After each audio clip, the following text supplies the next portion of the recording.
Bonjour à tous et à toutes, une petite vidéo où aujourd'hui on va se poser une question. Je constate que au fur et à mesure du temps, il y a de moins en moins de vues sur la vidéo pour de plus en plus de vues sur l'audio. Et ça m'amène à me poser une question très simple. Je me dis, est-ce que l'avenir est-elle réellement pour la vidéo? Sachant que la vidéo, ça demande au public d'être de plus en plus attentif et de rester fixe devant son écran et de ne pas bouger. Or, l'audio, lui, permet au public d'aller se balader, d'aller faire des tours, par exemple du vélo, du sport. Il y a beaucoup de gens qui font du sport en audio et qui ne regardent pas de vidéo. C'est ce qu'on appelle une clientèle qui échappe aux youtubeurs. C'est-à-dire que le youtubeur vidéo n'aura pas la clientèle de le youtubeur audio, du podcasteur audio.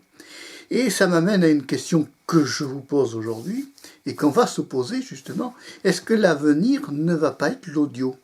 Étant donné que les radios sont toujours avec beaucoup d'auditeurs, il est évident qu'une vidéo demande de cantonner une personne fixe devant un écran. Et tandis que l'audio, la personne peut écouter du son et aller faire autre chose, faire le ménage, faire le repassage, ou même aller faire une course à pied, aller faire des balades.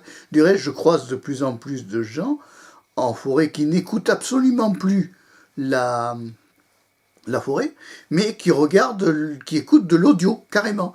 Ils ont leur espèce d'écouteur là branché aux oreilles, donc ils se déconnectent du monde extérieur, ce qui peut représenter quand même un certain danger, n'est-ce pas?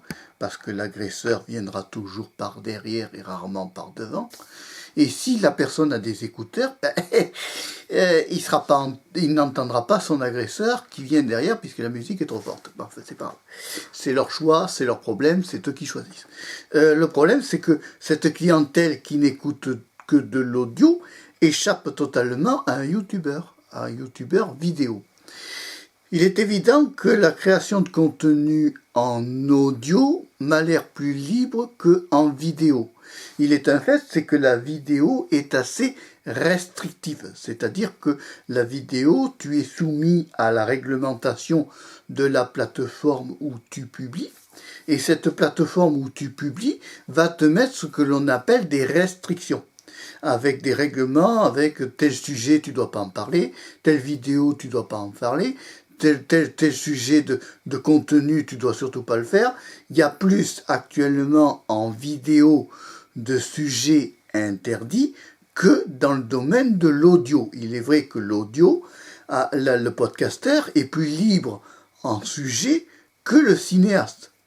Par exemple, un cinéaste qui va faire une vidéo avec une casquette où il y a une marque, la marque va attaquer le cinéaste pour atteinte au droit d'auteur.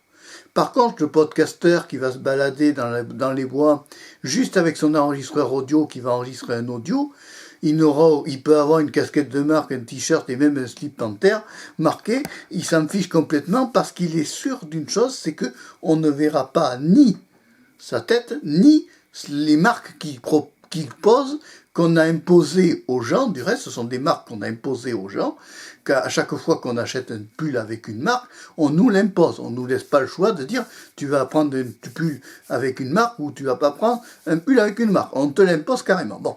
Ce qui fait que ça impose des atteintes aux droits d'auteur non choisis.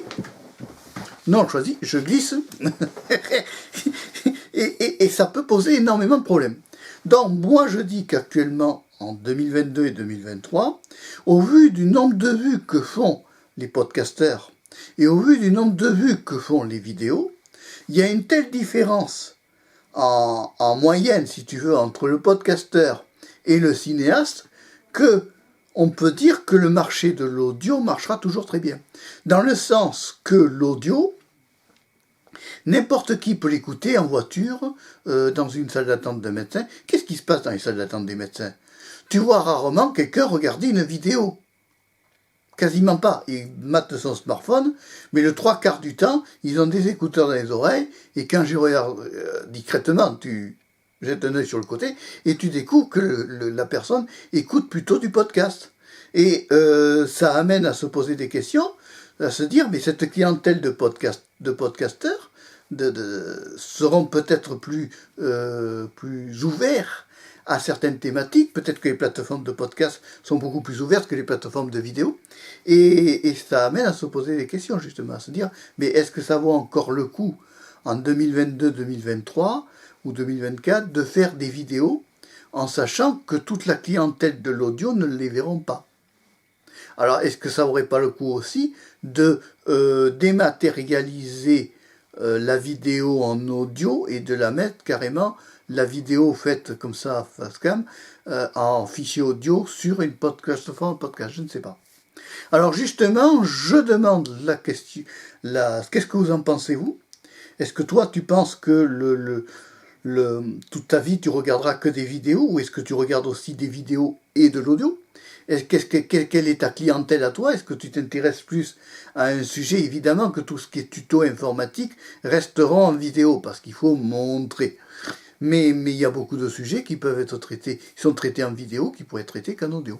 Donc c'est la question que je pose actuellement aujourd'hui dans cette vidéo, c'est l'audio, pour moi, a de l'avenir, mais est-ce que la vidéo va tenir dans la durée, dans le temps? Est-ce que les plateformes de vidéo aussi vont avoir les reins assez solides sur le plan des serveurs pour pouvoir bouffer comme ça constamment des vidéos?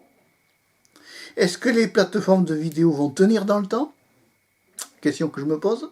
Est-ce que l'ensemble des plateformes, que ce soit YouTube ou autre concurrent, est-ce qu'il ne va pas y avoir des faillites de certaines plateformes de vidéo par manque d'argent?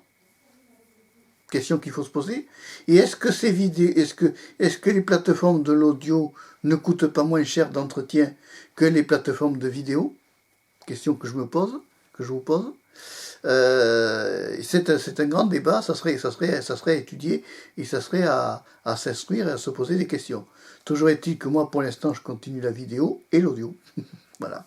Puisque je suis disponible sur Anchor Podcast et SoundCloud, disponible sur 2 plateformes audio qui me donnent la possibilité d'avoir quand même une visibilité, et j'ai une visibilité qui est plus grande en audio qu'en vidéo.